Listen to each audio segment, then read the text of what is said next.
Hatimaye wadau katika sekta ya uchukuzi nchini Kenya wamekubaliana kusitisha mgomo wao uliokuwa umeathiri usafiri katika maeneo mbalimbali ya nchi. Uamuzi huo umefikiwa kufuatia mazungumzo kati ya serikali na viongozi wa sekta hiyo. Kwa mujibu wa taarifa zilizotolewa, mgomo huo sasa umesitishwa kwa muda wa siku 7 kuanzia tarehe 19 Mei hadi tarehe 26 Mei. Hatua hiyo inalenga kutoa nafasi kwa mazungumzo ya kina kati ya serikali na wadau wa uchukuzi ili kutafuta suluhu ya kudumu. Following a consultation meeting this morning, between the government and the representatives, it was agreed that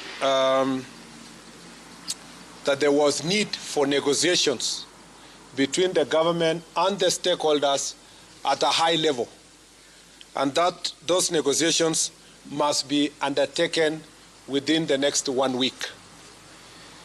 That in the interceding period between now and Tuesday, 26th May of 2026, that the strike that is ongoing is suspended for a period of 1 week.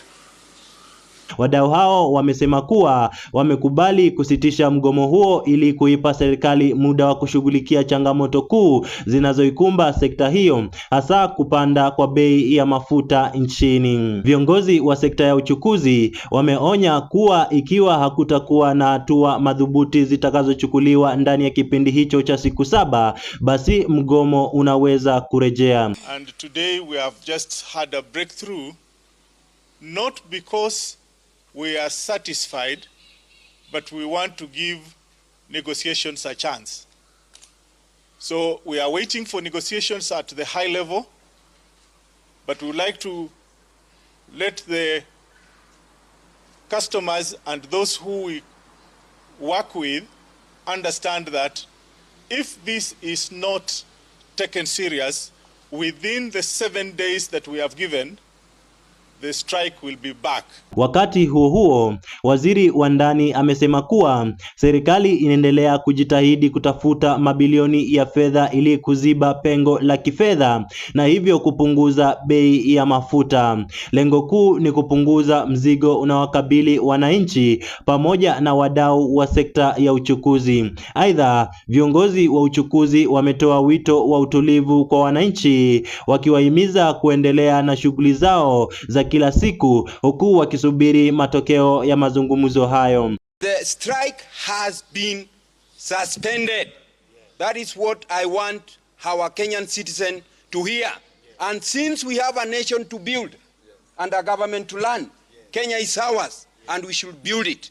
So therefore, on behalf of our transport stakeholder, our partner and our corporate, on behalf of our TSV, I want to assure them that since we have suspended the strike, give room to negotiation, and if that does not, we are not able to agree, we'll come back for the same.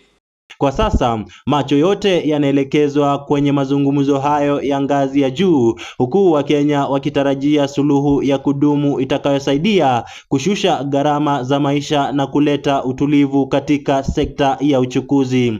Nikiripotia Nipashe News Updates, jina langu ni Alan Mahelo.